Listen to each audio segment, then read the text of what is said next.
us now is the U.S. Secretary of State Hillary Clinton, the highest-ranking member of the Obama administration to visit India yet.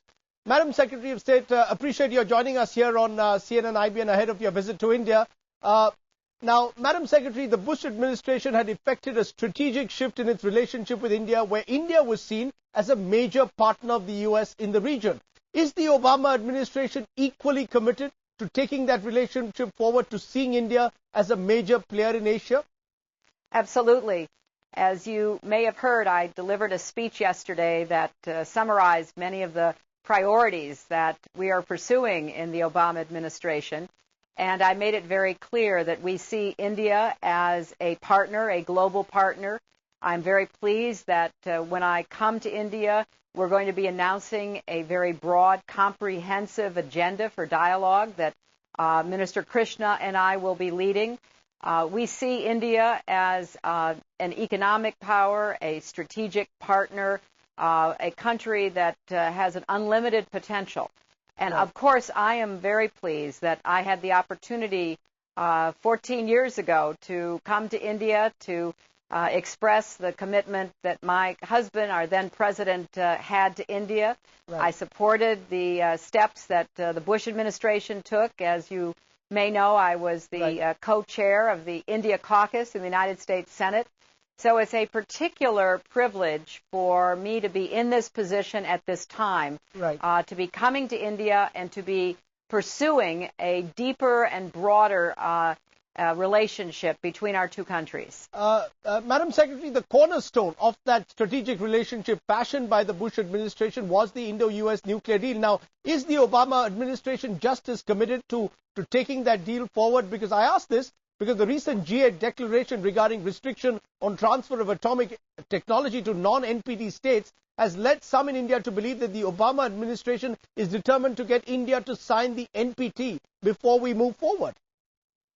Well, of course, we are committed to the civilian nuclear agreement that was signed during the Bush administration.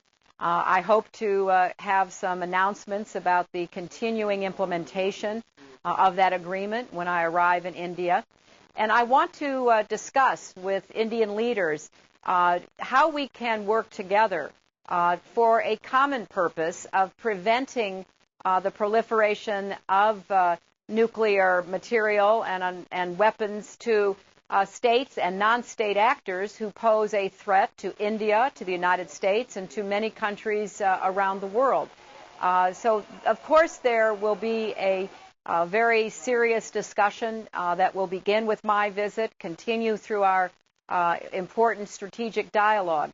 But I think we share a common desire to make sure that we don't have irresponsible states and especially non-state actors such as terrorist networks that we both have to be very vigilant against, acquiring weapons that we know should not be in their hands. So are you saying that the clean waiver that India got from the Nuclear Suppliers Group last year will override all else, that you will therefore go ahead with these various nuclear agreements on your trip here, and therefore the Obama administration is not making signing the NPT as critical to furthering the strategic relationship?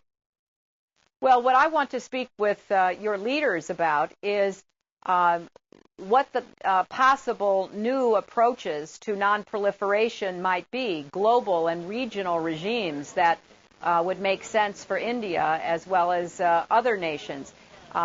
The Obama administration is, as are the other G8 members, as you referenced in the agreement that they put out, very concerned about proliferation. Now, the United States is very committed to our nuclear agreement with India.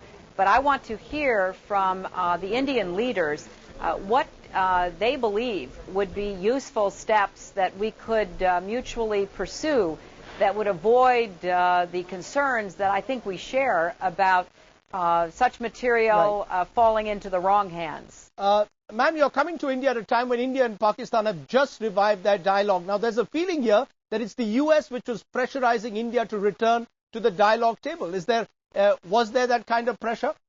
No, not at all. I'm very impressed that Prime Minister Singh has met both with President Zardari and now with Prime Minister Gilani of Pakistan.